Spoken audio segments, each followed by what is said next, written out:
Now I mentioned cache, right? Not the kind of cash as in money that you go and you spend and buy things, but no, this cache is CACHE, and it's a form of memory.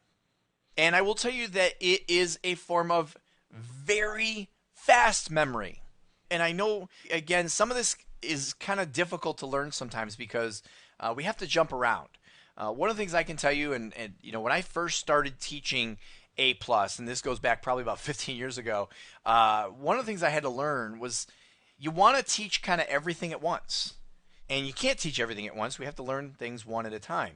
And the problem is that in order to learn A, we have to understand B, and in order to learn B, we have to understand A.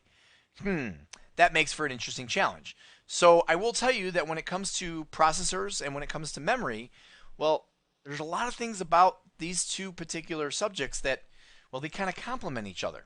Okay, and they work hand in hand with one another. And so, yes, I can't teach memory until I've taught you about the processor, and I can't teach you the processor until I taught you memory. So if any of this is confusing, hopefully after you've watched all the lessons, things start coming together. And if need be, this is kind of the luxury of where you can go back and forth and re-watch lessons again. But anyway, cache is a form of memory. It's a form of very fast memory. And we have different levels of this cache. First kind that we have is something called L1 or level 1 cache. And this is actual on chip, or what's sometimes called on die memory. Okay, this is actual memory that is truly on the CPU chip itself. It is the fastest memory that there is. Okay, because it doesn't have to travel along any form of bus itself.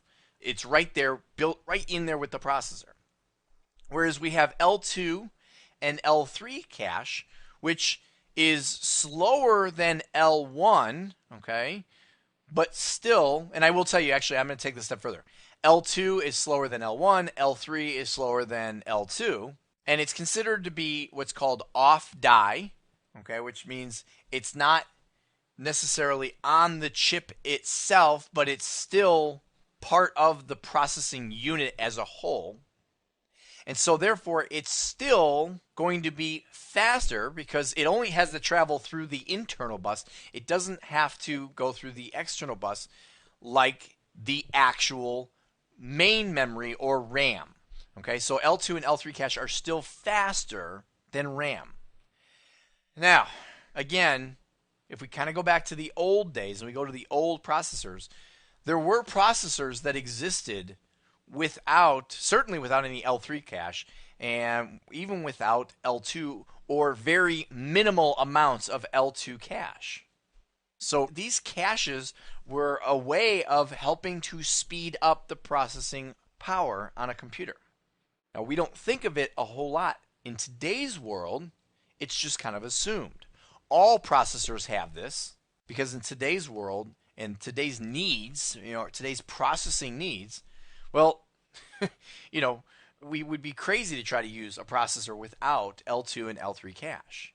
Okay, if we were just doing everything from RAM, okay, our main memory, and by the way, RAM stands for Random Access Memory, just in case you were curious, because sometimes people will ask, what do the letters stand for? But we'll talk about it in more detail. It has a lesson of its own. But because it has to travel through that external bus in and out of the processor, it's just not going to be as fast.